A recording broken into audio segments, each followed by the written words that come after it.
Hi all, எல்லோரும் எப்படி இருக்கீங்க? த லாஸ் ஆஃப் த ஸ்பிரிட்வெல் புக்லேருந்து அடுத்த பகுதியாக பார்ப்போம். இதில் ஆட்டோமேட்டிக் ரைட்டிங்கும் சில கேள்வி பதில்களும் இருக்குது. இந்த கேள்வி பதில்களில் என்ன இருக்கும் அப்படின்னா, இந்த உலகத்தில் நிஜமாலுமே இந்த தேவதைகள்லாம் இருக்குதா? ஏஞ்சல்ஸ்லாம் இருக்காங்களா?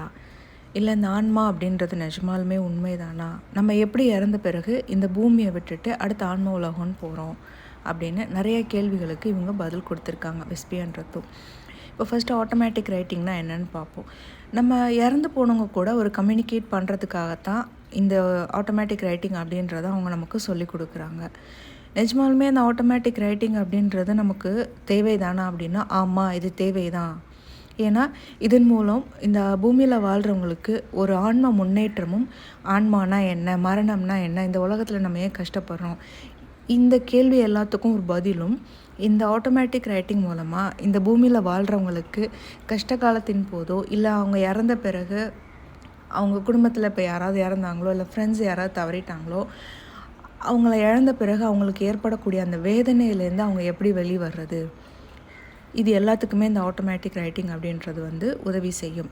ஆனால் அதுக்கு முன்னாடி அவங்க கொடுக்குற ஒரு டிஸ்க்ளைமர்னே இதை வச்சுக்கோங்க. என்னென்னா, நீங்களாம் அந்த ஆட்டோமேட்டிக் ரைட்டிங்கை ஓனாக ஸ்டார்ட் பண்ணக்கூடாது. எப்போவும் ஒரு ப்ராப்பரான குரு மூலமோ இல்லை மீடியம் அப்படின்ற மாதிரி இருப்பாங்கள்ல ஒருத்தவங்க, இந்த ஆவிகள் கூட பேசக்கூடியவங்க, அந்த ஆவிகள் பற்றி நல்லா தெரிஞ்சவங்க, இன்ட்ராக்ட் பண்ண தெரிஞ்சவங்க கிட்ட ப்ராப்பராக கற்றுக்கிட்டதுக்கு அப்புறமாட்டி தான் அதை யூஸ் பண்ணணும் அப்படின்னு சொல்கிறாங்க. ஏன் நம்மளாக அதை யூஸ் பண்ணக்கூடாது அப்படின்னா, மொதல் விஷயம், நம்மளாக அதை ஓனாக யூஸ் பண்ணும்போது தவறுதலாக இப்போது வேறு ஆத்மாக்கள், தீய ஆத்மாக்கள் எதுவும் அவங்க நம்மளை பிடிச்சி அவங்களோட வழிக்கு நம்மளை கொண்டு போயிட்டு ஒரு தவறான பாதையை கொண்டு போகிறதுக்கு வாய்ப்புகள் உண்டு இந்த ஆட்டோமேட்டிக் ரைட்டிங் மூலமாக. ரெண்டாவது, உங்களுக்கு எனக்கு நான் ஆன்மா கூட பேசுகிறேன் அப்படின்னு கற்பனையில் ஏதேதோ நீங்களாக பேச ஆரம்பிக்கிறதுக்கும் வாய்ப்புகள் அதிகம். அதனால் ஒரு அரைக்குறையான ஒரு நாலேஜ் அப்படின்றது என்றைக்குமே நமக்கு அது டேஞ்சரான விஷயம். ஸோ ப்ராப்பராக கற்றுக்கிட்டு அதுக்கப்புறமாட்டி இந்த விஷயத்தை செய்யுங்க அப்படின்னு திரும்பவும் நம்மளை வார்ன் பண்ணுறாங்க. இந்த ஆன்ம உலகத்தில் எப்போவுமே இந்த பிரிந்து போன ஆன்மாக்கள், இந்த உலகத்துலேருந்து பிரிந்து போன ஆன்மாக்கள் ஆன்ம உலகத்தில் எப்பவும் ரொம்ப நிம்மதியாகவும் சந்தோஷமாக தான் இருக்காங்க. இந்த பூமியில் இருக்கவங்க நினச்சிட்டு இருக்க மாதிரி அவங்க நம்மளை விட்டுட்டு போயிட்டாங்களே, அவங்க எங்கேயும் போகல. அந்த ஆன்ம உலகத்தில் சந்தோஷமாகவும் நிம்மதியாகவும் நீங்கள் எப்போல்லாம் விரும்புகிறீங்களோ அப்போ உங்களுக்கு உதவி செய்யவும், உங்கள் பக்கத்தில் இருக்கவும், நீங்கள் என்ன செஞ்சிட்ருக்கீங்க அப்படின்னு உணரவும், உங்களை தொடவும் கூட அவங்களால முடியும். அதனால் இந்த பூமியில் இருந்ததை விட ஆன்ம உலகத்தில் இன்னும் அவங்க ரொம்ப ரொம்ப நிம்மதியாக இருக்காங்க. அடுத்த கேள்வி, இந்த இறந்து போனவங்களை நம்ம இந்த ஆட்டோ ரைட்டிங் அப்படின்னு மூலமாகவோ இல்லை வேறு எதுவும் மூலமாகவோ அவங்கள நம்ம தொடர்பு கொண்டு அவங்க இது மாதிரி பேச முயற்சி செய்கிறது அவங்கள தொந்தரவு பண்ணுற மாதிரி இல்லையா அப்படின்னு உங்களுக்கு தோணலாம். இது அடுத்த கேள்வி. அவங்க அது மாதிரி இல்லவே இல்லை அப்படின்றாங்க. ஏன்னா இந்த உலகத்தில் மரணம் அப்படின்றது எல்லாரோட பார்வையிலுமே ஒரு தவறான புரிதலாக தான் இருக்குது. இந்த பூமியில் மரணம் அப்படின்றது நீங்கள் பூமியில் பிறப்பெடுத்து வாழ்ந்த பிறகு திரும்ப நீங்கள் ஆன்ம உலகத்துக்கு போகிறதுக்கும் ஒரு ஒன் ஸ்டாப் அந்த மாதிரி தான், அவ்வளோதான் அப்படின்றாங்க. ஏன்னா இந்த பூமி ஒரு ஸ்கூல் தான். அது இங்கே பாடம் படித்து முடிச்சுட்டு அதுக்கு ஒரு எண்ட் கார்டு, டெத்து அப்படிங்கிறது முடிச்சுட்டு திரும்ப ஆன்ம உலகத்துக்கு போகிறீங்க. அங்கே உங்களுக்கு ஒரு ஆன்ம நிலை முன்னேற்றம் அடைஞ்ச பிறகு திரும்ப அங்கேருந்து கீழே இறங்கி வர்றீங்க. இந்த சைக்கிள் கண்டினியூ ஆகிக்கிட்டே இருக்கும் உங்கள் லைஃப்பில். நீங்கள் அந்த படிநிலை 7க்கு மேலே இறையோட அந்த ஜோதியோட ஐக்கியமாகிற வரைக்கும் இந்த இந்த சைக்கிள் நடக்கும்போது இந்த டெத் அப்படிங்கிற விஷயம் இந்த பூமியில் இன்னுமே ஒரு பயமாக இருக்கிற விஷயமாக தான் எல்லாருமே பார்த்துட்ருக்குறாங்க. அதுதான் உண்மை. கம்யூனிகேஷன் அப்படின்றது நீங்கள் நினைக்கிற மாதிரி இங்கே மனிதர்களும் அங்கே இருக்க ஆன்மாக்கள் மட்டுமே கிடையாது. இது பியூர்லி ஆன்மாவுமே பேசிக்கிறது தான். எப்படி அப்படின்னா, இந்த உலகத்தில் நம்ம இருக்கும்போது நமக்கு உடம்பு அப்படின்னு ஒரு ஸ்தூல சரீரம் அப்படின்னு ஒன்று இருக்குது, ஃபிசிக்கல் பாடின்னு ஒன்று இருக்குது. இந்த ஃபிசிக்கல் பாடியோட ஈகோ, நான் அப்படிங்கிற ஒரு அகங்காரம், புத்தி இதெல்லாம் இருக்கும்போது நமக்கு இருக்கக்கூடிய அந்த கன சரீரம் அப்படின்றது இருக்குது. ஒரு மரணத்துக்கு பிறகு நம்ம இந்த உடம்புங்கிறது நம்மளை விட்டு போயிடும். அப்போ இந்த உடம்புக்குள்ளே இருக்க ஆத்மா வெளியில் வரும். அது ஆஸ்ட்ரல் பாடி அப்படின்னு சொல்லுவோம் மரணத்திற்கு பிறகு. அப்போ அந்த ஆஸ்ட்ரல் பாடி இந்த பூமியும் இல்லை, அந்த ஆன்ம உலகத்துக்கும் இல்லாமல் நடுவில் இருக்கிறது. இப்போ ஒருத்தங்க விருப்பப்பட்டோ இல்லை நல்ல ஒரு மெச்சூர்டான ஒரு மரணம் அந்த ஆன்மா இருக்கிறாங்க, அவங்களுக்கு மரணம் அப்படின்னா அவங்க ரொம்ப சுலபமாக வெளியில் அவங்கள சுற்றி இருக்கக்கூடிய அந்த காரண சரீரம் அப்படின்றது உங்களுக்கு அவ்வளோவா இருக்காது, ரொம்ப ஹெவியாலாம் இருக்காது. ஆனால் அந்த உருவம் நீங்கள் பூமியில் வாழும்போது இருந்த அந்த உருவம் உங்களுக்கு இருக்கும். 3வதாக அடுத்து நீங்கள் போகிறது தான் இந்த ஸ்பிரிட் வேர்ல்டில். அங்கே ஸ்பிரிட் வேர்ல்டில் இருக்கக்கூடிய அந்த இடத்துக்கு போனதுக்கு பிறகு உங்களுக்கு எந்த ஒரு உருவமோ எந்த ஒரு உணர்வோ வலியோ உடம்போ எதுவுமே கிடையாது. பியூர்லி ஒன்லி லைட் மாதிரி தான் உங்ககிட்ட இருக்கும். அந்த பியூரான அந்த நல்ல குணமுடைய ஆன்மாவாக ஒரு ஒளி ரூபமாக தான் நம்ம அங்கே இருப்போமே தவிர நமக்கு வேறு எந்த ஒரு ஃபிசிக்கல் பாடியோ இல்லை எமோஷ்னலோ எந்த ஒரு தொந்தரவுமே எதுவுமே இருக்காது நமக்கு அங்கே. 2வது, ஆன்ம உலகத்திற்கு போன பிறகு நம்மளோட இஷ்டம்தான், நம்மளுக்கு எல்லா ஃப்ரீ வில்லும் உண்டு பூமியில் இருக்க மாதிரியே. அதை விட இன்னும் அங்கே ரொம்ப ஃப்ரீ வில் உண்டு. நமக்கு ப்ரே பண்ணலாம், நம்மளுக்கு பிடிச்சவங்களுக்கு வந்து ஹெல்ப் பண்ணலாம், யார் ஹெல்ப்புன்னு கேட்டாலும் பண்ணலாம். இல்லை நம்மளுக்கு என்ன ஜாலியாக என்ன பண்ணணுமோ ஒரு ஸ்பிரிச்சுவல் நாலேஜ் கெயின் பண்ணணும், இப்போ யார்கிட்டையாவது பேசலாம், என்ன வேணாலும் நம்மளுக்கு பிடிச்சதை செய்யலாம். அதே நேரத்தில் அந்த ஆன்ம உலகத்தில் ஏன் நமக்கு அந்த மாதிரி ஒரு ஃப்ரீ வில் அப்படின்னா, இங்கே உடம்பு கிடையாது, உடம்புக்கு உண்டான எந்த வேலையும் இல்லை, கடமைகளும் கிடையாது. இங்கே சப்கான்ஷியஸ் மைண்ட் மட்டும்தான் டோர்மெண்ட்டாக இருக்கும், ஓப்பனாக இருக்கும். ஸோ அந்த இடத்துட்ட வந்து நீங்கள் அழகாக கீழே இருக்கவங்க கூடயும் பேச முடியும், மேலே இன்னும் நீங்கள் ஆன்ம முன்னேற்றமும் அடைய முடியும். அதனால் இந்த கம்யூனிகேஷன் அப்படின்றது இறந்து போனவங்களை தொந்தரவு பண்ணுறதான்னு கேட்டால் இல்லவே இல்லை அப்படின்னு இப்போ உங்களுக்கு புரியும். முன்னை விட இந்த காலத்தில் இருக்கிறவங்க வந்து ரொம்ப நல்லாவே நீங்கள்லாம் புரிஞ்சுக்கிறீங்க அப்படின்னு சொல்கிறாங்க இந்த ஆன்மாக்கள் பற்றியும் மரணம் பற்றியும். ஏன்னா இந்த புக்கு எழுதப்பட்டது வந்து 1980. அப்போவே வந்து கொஞ்சம் ஓரளவுக்கு ஆன்மானா என்ன அப்படின்னு எல்லாருக்கும் அந்த அப்போ இருக்க அந்த யங்ஸ்டர்ஸ் வந்து அதை ஒத்துக்க ஆரம்பிச்சிட்டாங்க. ஆனால் இதுக்கு முன்னாடி இருந்த அந்த பெற்றோர்கள் வந்து இதெல்லாம் ஒரு மூட நம்பிக்கை அப்படின்னு அவங்க அதை ஒத்துக்கவே இல்லை. சரி, இந்த ஆட்டோமேட்டிக் ரைட்டிங் அப்படின்றத எப்படி பண்ணலாம் அப்படின்னா, இப்போ அதை பண்ணணும் அப்படிங்கும்போது நார்மலாக என்ன பண்ணுவாங்க, அந்த பூமியில் இருக்கிறவங்க ஒரு பேனா வேணும், ஒரு பேப்பர் வேணும், பக்கத்தில் சில பேர் வந்து ரொம்ப ஸ்பிரிச்சுவலாக இருந்தால் ஒரு விளக்கு ஏதாவது வச்சுருப்பாங்க, அது நேச்சுரலாகவே இருக்கும். ஸோ இவங்க யார் கூட தொடர்பு கொள்ளணுமோ அவங்க கூட கம்யூனிகேட் பண்ணும்போது நீங்கள் அந்த பேனாவை எப்படி பிடிச்சிருப்பீங்கன்னா ரொம்ப தளர்வாக இருக்கணும். ரொம்ப உங்கள் உடம்பு மனசு எல்லாம் தளர்வான நிலையில் ரிலாக்ஸ்டாக, வேறு எந்த ஒரு எண்ணமும் உங்கள் மனசில் இருக்கக்கூடாது, வேறு எந்த கவலையும் இருக்கக்கூடாது.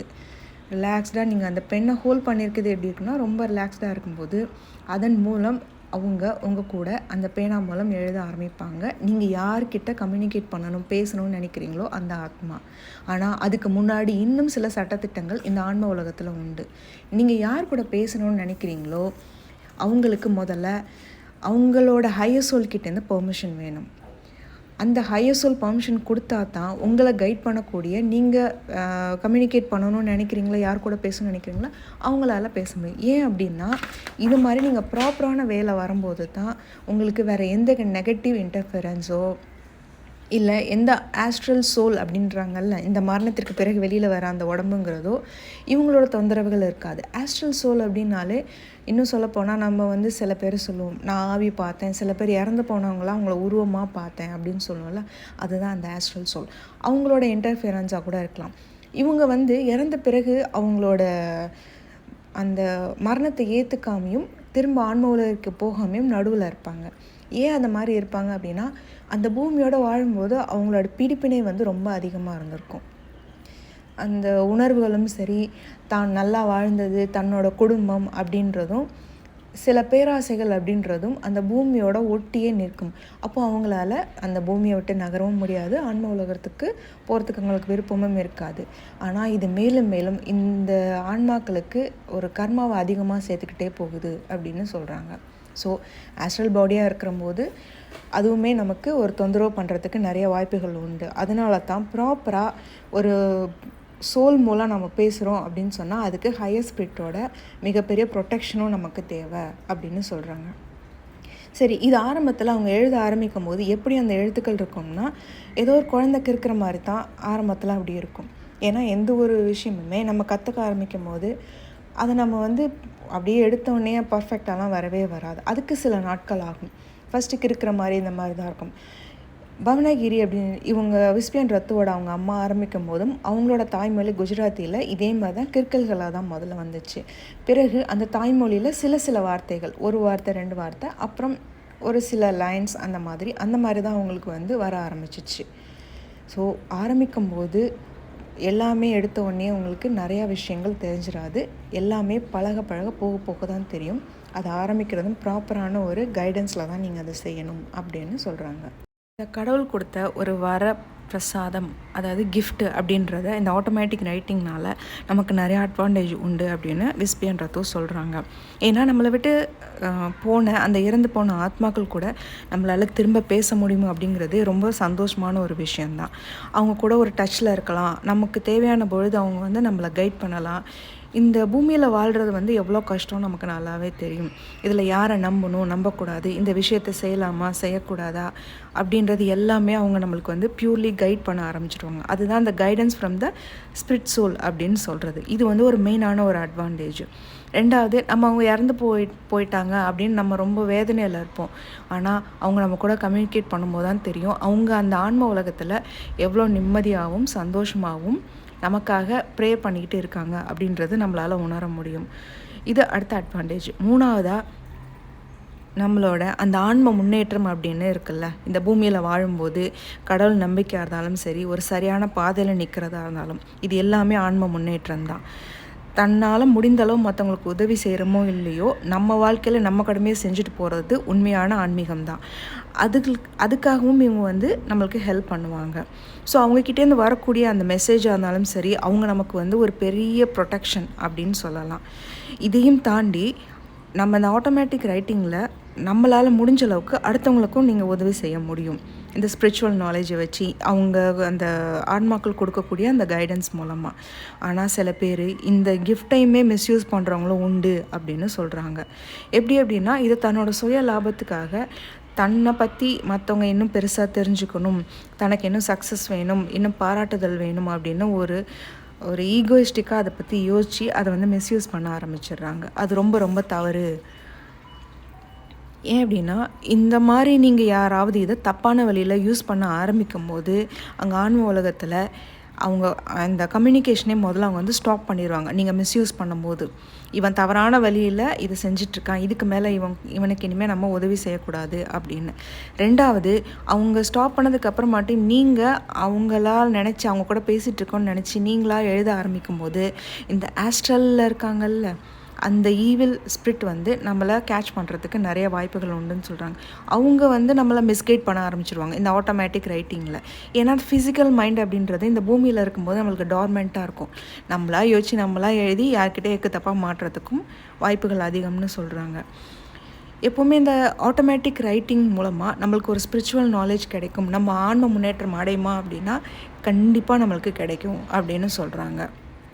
ஏன் அப்படின்னா, இந்த பூமியில் நம்மளை எல்லாருமே எப்படி பிரெயின் வாஷ் பண்ணி வச்சுருக்காங்கன்னா, இந்த மாதிரிலாம் ப்ராக்டிஸ் பண்ணக்கூடாது, இந்த மாதிரி செய்யக்கூடாது, ஆன்மானா ஒன்று இல்லவே இல்லை அப்படின்னு சொல்லி வச்சுருக்க எல்லாத்துக்கும் இதுதான் பதில். இதனால் உங்களுக்கு கண்டிப்பாக நிறைய நன்மைகள் தான் உண்டு, எந்த தீமையும் கிடையாது. அதே நேரம் உங்களுக்கு நாங்கள் முழு பாதுகாப்பும் தரோம் அப்படின்னு சொல்கிறாங்க. இந்த உலகத்தை விட்டு கிளம்பி போன பிறகு இந்த ஆத்மாக்கள் ஏன் அவங்களோட குடும்பத்தில் இருக்கவங்க கஷ்டப்படும் போது அவங்கள அந்த கஷ்டத்தை குறைக்கிறதுக்கு ஏன் அவங்க உதவி செய்கிறதில்ல அப்படின்னு அடுத்த கேள்வி. ஆக்சுவலாக அவங்க உதவி செய்யாமல் கிடையாது, அதுக்காகத்தான் இவங்க இந்த ஸ்பிரிட் கம்யூனிகேஷன் மூலமாக எல்லா வேலையுமே செய்கிறது. இந்த உலகத்தில் இருக்கக்கூடிய எல்லாருக்கும் உதவி செய்கிறாங்க. அது எப்படி அப்படின்னு இப்போ பார்ப்போம். அவங்களுக்குள்ள ஒரு ஸ்பிரிட் லா, அதாவது இந்த ஸ்பிரிட் வேர்ல்ட்லேருந்து இந்த கம்யூனிகேஷனுக்கு ஒரு ஸ்பிரிட் லா அப்படின்னு சில விதிமுறைகள் உண்டு. இதன்படி மட்டும்தான் அவங்க கூட நம்மளால் கம்யூனிகேட் பண்ண முடியும். எல்லாருனாலையும் பண்ணிட முடியுமா அப்படின்னா அதற்கு வாய்ப்பே கிடையாது. இந்த பூமியில் இருக்க எல்லாருக்குமான அந்த தகுதியும் இல்லை. ஒரு சிலருக்கு மட்டுமே அந்த பிறப்பிலேயே அவங்களுக்கு அந்த மீடியமாக அந்த ஆவிகள் கூட பேசக்கூடியது கிஃப்டாக கடவுள் கொடுத்துருக்குறாரு. அப்படியே நீங்கள் கிடச்சிருந்தாலும் உங்களுக்கு அது சரியான பாதையில் அதை யூஸ் பண்ண தெரிஞ்சிருக்கணும். நம்ம உயிரோடு அந்த உலகத்தில் வாழும்போதே நம்மளுக்கு கடவுள் மேலேயும் இந்த மரணத்திற்கு பிறக்கான அந்த வாழ்க்கை மேலேயும் நம்மளுக்கு ஒரு சரியான புரிதல் இருந்திருக்கணும் அப்படின்னு சொல்கிறாங்க. மேலும் நம்மளோட ஃபஸ்ட்டு விஷயம் இந்த ஆத்மாக்கள் பற்றின நம்பிக்கை தான் இங்கே. எப்படி அப்படின்னா, சில பேர் ப்ரூஃப் கேட்பாங்க. நிஜமாலுமே இந்த ஆத்மாக்கள் கூட தான் நாங்கள் பேசுகிறோமா, அதுக்கு ஏதாவது ப்ரூஃப் இருக்கா அப்படின்னா அப்படி எதுவுமே கிடையாது. நீங்கள் இந்த உலகத்தில் வாழும்போது கடவுள்னா என்ன, ஆத்மானா என்ன, அந்த மரணத்துக்கு பிறகான வாழ்க்கைனா என்ன அப்படின்னு உங்களுக்கு ஒரு புரிதல் இருக்கும்போது இந்த ப்ரூஃப் அப்படிங்கிறது நமக்கு தேவையே கிடையாது. ரெண்டாவது, ஒரு குடும்பத்தில் இப்போ ஒரு மரணம் நிகழுது அப்படிங்கும்போது அந்த இழப்பு அப்படின்றது சாதாரண விஷயம் கிடையாது. கண்டிப்பாக அங்கே இருக்கிறவங்களுக்கு அது மிகப்பெரிய இழப்பாகவும் ரொம்ப வேதனையாகவும் வலியாகவும் இருக்கும். அந்த மாதிரி சுச்சுவேஷனில் ஒவ்வொரு குடும்பத்தில் இருக்கவங்க என்ன பண்ணுவாங்க, தன்னோட இழப்புக்கான முதல்ல அவங்க ரொம்ப உரிமையோடு திட்டுறது கடவுளை தான் திட்டுவாங்க. ஏன் கடவுளை என்ன நீ இப்படி பண்ண அப்படின்னு சொல்லிட்டு. இது வந்து நேச்சுரலான ஒரு விஷயம், எல்லாருக்குமே நடக்கக்கூடிய ஒரு விஷயம். அந்த வலி வேதனையில் அவங்களால என்ன பண்ணுறதுன்னு தெரியாது. என்ன தான் புரிதல் இருந்தாலும் அதையும் மீறின அந்த ஒரு வலி அப்படின்றது அவங்களுக்கு அங்கே இருக்கும். மூணாவதாக, அவங்க அந்த வலியில் இருக்கும்போது என்னதான் இருந்தாலும் இந்த ஸ்பிரிட் கம்யூனிகேஷன் அவங்களுக்கு தெரியுமோ இல்லை ஒரு கிஃப்டட் பை அவங்களுக்கு தெரிஞ்சிருக்குது, அவங்களால முடியும் அப்படிங்கும்போது ஈஸியாக அந்த வலி வேதனையை விட்டு அவங்களால வெளியில் வர முடியும். இது ஒரு முக்கியமான விஷயம். ஆனால் அந்த சூல், அந்த அவங்கள விட்டு கிளம்பி போன அந்த மரணமான அந்த ஆத்மாக்கும் இவங்க கூட பேசணும் அப்படின்னு அந்த 2 வேலையும் உங்களுக்கு வந்து விருப்பம் இருக்கணும். அப்படின்னா மட்டும்தான் உங்களால் கம்யூனிகேட் பண்ண முடியும்னு சொல்கிறாங்க. ஏன்னா இப்போ நீங்கள் மட்டும் விருப்பப்படுறீங்க இந்த பூமியில், அவங்களுக்கு அந்த மேலுலகத்தில் ஆன்மாக்கு வந்து விருப்பம் இல்லை அப்படின்னா அதுக்கு பாசிபிலிட்டிஸ் இல்லை. சரி, இப்போ நீங்கள் கீழ் உலகத்தில் நீங்கள் பூமியில் வாழ்கிறவங்க நீங்கள் கம்யூனிகேட் பண்ணணும்னா நீங்கள் எப்படி இருக்கணும்? நீங்கள் சரியான பாதையில் இருந்தால் மட்டும்தான் அவங்களுக்குள்ள கம்யூனிகேட் பண்ண முடியும். நீங்கள் அந்த பூமியில் எல்லா தவறுகள் பண்ணிவிட்டு அடுத்தவங்களை இம்சை பண்ணிட்டு இருக்கும்போது கண்டிப்பாக அவங்க உங்ககிட்ட கம்யூனிகேட் பண்ண முடியாது. ஏன்னா இந்த கம்யூனிகேஷன் அப்படின்றது உங்களோட சப்கான்ஷியஸ் ஆழ் மனதின் மூலமாக தான் அவங்க சொல்லுவாங்க, இது செய் இதை செய்யாத அப்படின்னு. இந்த ஒரு கம்யூனிகேஷன் அப்படின்றது நமக்கு ஆன்மாக்கள் கூட பேச ஆரம்பிச்சிட்டோம், நம்மளை விட்டு கிளம்பி போனவங்க இறந்து போனால் நம்ம குடும்பத்தார் கூட நம்ம பேச ஆரம்பிச்சிட்டோன்னா அவங்களே நமக்கு வழிகாட்டவும் நம்மளுக்கு ஏற்பட்ட அந்த வலி வேதனையை குறைக்கிறதுக்கும் அவங்களே உதவி செய்வாங்க. இதை தாண்டி முதல்ல நம்ம சரியாக இருக்கோமா, சரியானபடி தான் நம்ம வாழ்ந்துட்டுருக்கோமா அப்படின்னு முதல்ல பார்க்கணும். நம்மளுக்கு ஒரு ஃபெய்த் இருக்கணும், கடவுள் மேலே நம்பிக்கை இருக்கணும். இல்லை இவங்க கூட தான் நம்ம பேசுகிறோம் அப்படின்னு அந்த ஒரு ஆழ்ந்த நம்பிக்கையும் நமக்கு இருக்கணும். இது எதுவுமே இல்லாமல் இந்த எந்த முயற்சியுமே இல்லாத போது அவங்களால நம்மளை வந்து தொடர்பு கொள்ளவோ இல்லை அவங்களோட விஷயங்கள் நமக்கு வந்து புரிகிறதுக்கோ வாய்ப்பே இல்லை அப்படின்னு சொல்கிறாங்க. இல்லை எனக்கு ரொம்ப பெயினாக தான் இருக்குது, நான் அதில் நம்ப மாட்டேன், இருந்தாலும் வந்து அவங்க என்னை காப்பாற்றணும்னு நினச்சா அதுக்கு வாய்ப்பே இல்லை.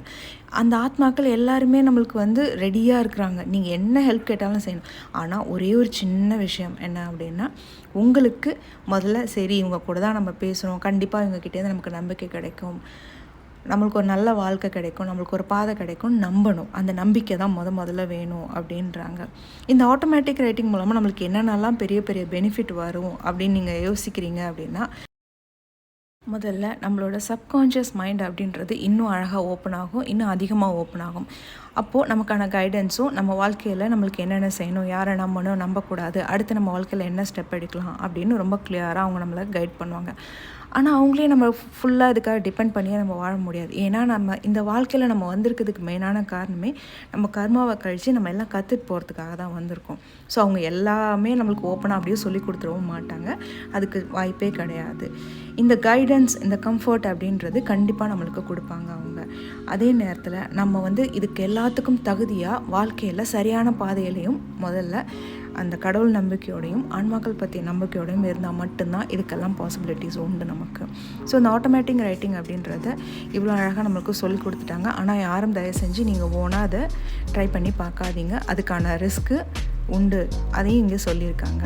அடுத்து இதே ஆன்ம உலகத்தில் நம்ம பார்க்க போகிற விஷயங்கள், இந்த ஏஞ்சல்னால் இன்னும் இருக்காங்களா, நம்ம சப்கான்ஷியஸ் மைண்டே நமக்கு உதவ மாட்டேங்குது அப்படின்னு நிறைய விஷயங்கள் எங்கே சொல்லியிருக்காங்க. அதை நம்ம அடுத்த பகுதியில் பார்க்கலாம்.